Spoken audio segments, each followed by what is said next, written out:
باہر کھڑے ہو کے انہوں نے مجھے خواب سنایا، قاری صاحب مجھے ایک خواب آیا ہے، اس کی تعبیر بتا دیں۔ خواب سنایا، میں خواب سن کے گھر چلا گیا، 5-10 منٹ کا کوئی ٹائم ہوگا، اتنا ہی فرق ہوگا، مجھے فون آ جاتا ہے قاری صاحب مر کے عمران صاحب وفات پا گئے۔ یہ انسان کی زندگی ہے۔ صحیح سلامت بندہ، صحیح سلامت بندہ، یہ میرے بھائیوں میں صرف آپ کو بات اس لیے کر رہا ہوں تاکہ ہم جاگ جائیں، ہم جاگ جائیں اور ہمیں فکر ہو کہ ہم نے اگلے جہان میں جانا ہے، ہمیں فکر ہو کہ ہم نے قبر میں جانا ہے۔ وہاں کی زندگی دائمی زندگی ہے، دنیا کی زندگی تھوڑی سی زندگی ہے۔ کل متاع الدنیا قلیل، دنیا کا جو سامان ہے یہ تھوڑا سا ہے، اصل زندگی اگلے جہان کی زندگی ہے۔ میرے بھائیوں ہمیں چاہیے یہ تھوڑے سے جو دن ہے اپنے دل کو حسد، کینے اور بغض سے پاک کر لیں۔ دل میرا آج موضوع ہے جمعۃ المبارک کے خطبے میں میرے بھائیوں، جب ہمارا دل ان چیزوں سے پاک ہوگا اور رسول اللہ صلی اللہ علیہ وسلم کی محبت ہوگی، پھر ہر کام ہی سیدھا ہو جائے گا، پھر اللہ کرم فرما دے گا۔ میرے بھائیوں میں آپ کو بہت ہی پیاری بات سناتا ہوں، دل کیسی چیز ہے۔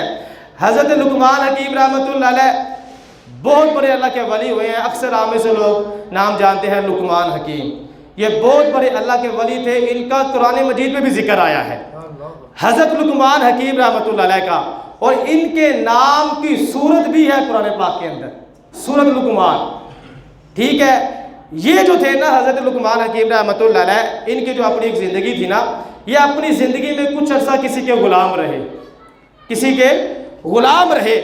اب ہوا کیا کہ ایک دن اس کے آقا نے ان کو کہا کہ ایک بکری ذبح کرو، بکری ذبح کرنے کے بعد اس کی 2 بہترین چیزیں میرے پاس لے آؤ۔ لقمان حکیم بڑا دانا بندہ تھا، بڑا عقلمند بندہ تھا، اس نے بکری ذبح کی۔ اب 2 بہترین چیزیں کون سی تھی اس کو پتا ہوگا، اس نے وہ نکالی۔ وہ 2 چیزیں کون سی تھی؟ ایک زبان اور ایک دل، سبحان اللہ، ایک زبان اور ایک دل۔ وہ 2 چیزیں لے کے اپنے آقا کے پاس آ گیا۔ پھر کچھ دنوں کے بعد اس کے آقا نے کہا بکری ذبح کرو، آج تم نے 2 بدترین چیزیں میرے پاس لے کے آنی ہیں۔ پہلے کہا بہترین چیزیں لے کے آنی ہے، بعد میں کہا بدترین چیزیں لے کر آنی ہے۔ لقمان حکیم نے کیا کیا؟ پھر وہی 2 چیزیں، ایک زبان اور ایک دل لے کے چلا گیا۔ آقا کہنے لگا جب میں نے تمہیں کہا تھا بہترین چیزیں 2 لے کے آنا، تب بھی زبان اور دل لے کر آئے ہو، جب میں نے تمہیں کہا بدترین چیزیں لے کر آنا، تب بھی زبان اور دل لے کر آئے ہو، اس کی وجہ کیا ہے؟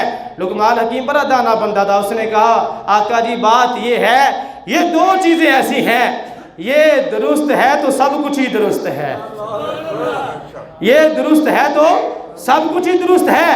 آقا جی اگر یہ بگڑ گئی نا تو سمجھ لے سارے کام ہی بگڑ جاتے ہیں، پھر ان سے بڑی بدترین چیز کوئی نہیں ہے، اگر یہ سنور جائے ان سے زیادہ بہترین کوئی چیز نہیں ہے، اگر یہ بگڑ جائے تو ان سے زیادہ بدترین چیز کوئی نہیں ہے۔ یہ ہے دل کے بارے میں میرے بھائیوں میں آپ کو بتا رہا ہوں، ہم نے اپنے دلوں کو ٹھیک رکھنا ہے اور اپنے دلوں کو حسد، بغض اور کینے سے پاک رکھنا ہے۔ دل کو زنگ لگ جاتا ہے، دل کو زنگ لگ جاتا ہے، دل سخت ہو جاتا ہے۔ حدیثوں کے مطابق دل سخت کیسے ہوتا ہے بندے کا؟ زیادہ باتیں کرنے سے دل سخت ہو جاتا ہے، زیادہ کھانا کھانے سے بندے کا دل سخت ہو جاتا ہے، گناہ کرنے سے بندے کا دل سخت ہو جاتا ہے میرے بھائیوں۔ اور رسول اللہ صلی اللہ علیہ وسلم نے ارشاد فرمایا اللہ پاک کی بارگاہ میں اللہ پاک سے سب سے زیادہ دور وہ بندہ ہوگا جس کا دل سخت ہوگا، جس کا دل سخت ہوگا وہ اللہ پاک سے بڑا ہی دور ہوگا۔ دل کی جو سختی ہے اس کو ہمیں دور کرنا چاہیے، اس کے بھی طریقے ہمارا دین اسلام ہمیں بتاتا ہے۔ دل سخت ہو گیا ہے، آپ دل پہ زنگ چڑھ گیا ہے، پہلا طریقہ میں آپ کو بتاتا ہوں، پہلا طریقہ ہے ذکر اللہ، اللہ کا ذکر کرنا، اللہ کا ذکر کرنا۔ حدیث پاک میں آتا ہے ہمارے پیارے آقا صلی اللہ علیہ وسلم نے ارشاد فرمایا اے صحابہ جس طرح لوہے کو زنگ چڑھ جاتا ہے ایسے ہی دل کو بھی زنگ چڑھ جاتا ہے۔ صحابہ کرام نے عرض کی یا رسول اللہ صلی اللہ علیہ وسلم اب جو دل کو زنگ لگے گا اس کی صفائی کیسے ہوگی؟ پیارے آقا صلی اللہ علیہ وسلم نے ارشاد فرمایا اے میرے صحابہ موت کو یاد کرنے سے اور اللہ کا ذکر کرنے سے۔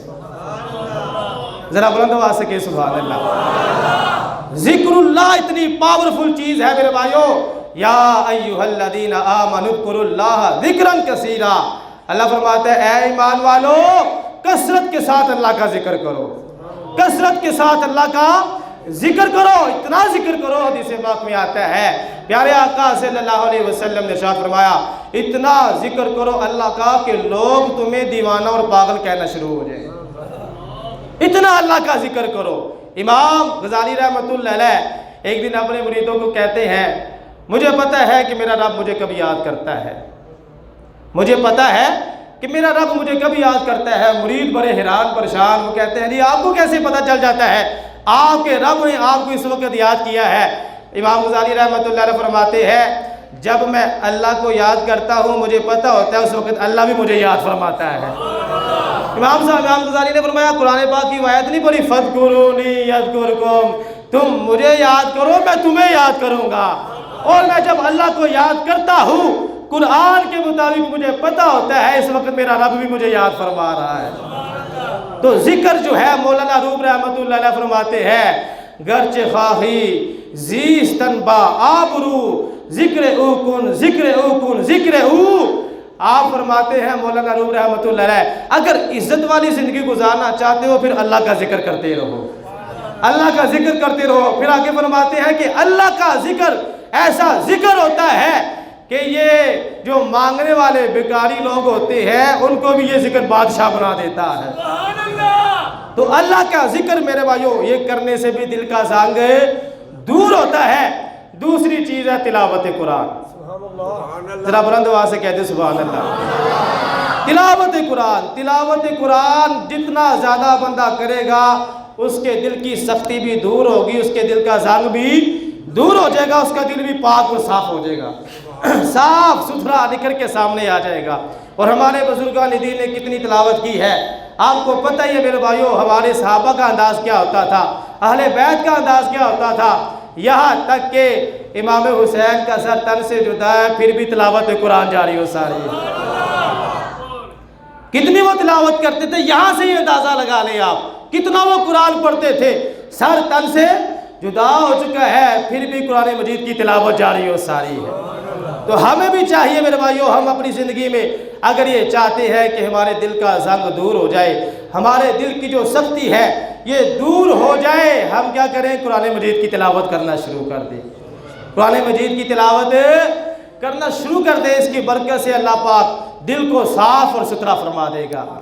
ایسے ہی ایک اور کام ہے جس سے دل کا زنگ دور ہوتا ہے، وہ ہے موت کو یاد کرنا۔ کیا کرنا؟ موت کو یاد کرنا۔ حضرت عائشہ صدیقہ کے پاس ایک عورت آئی نا، وہ آ کر کہتے لگی میرا دل بڑا سخت ہو گیا ہے مجھے کوئی وظیفہ بتا دے۔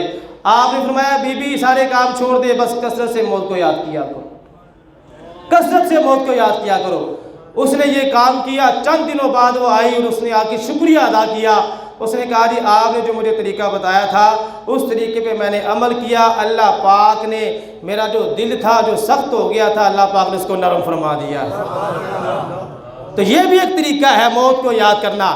ایسے ہی میرے بھائیوں نیکوں کی صحبت، نیک بندوں کی صحبت جب آپ کو مل جائے گی پھر بھی دل نرم ہو جائے گا۔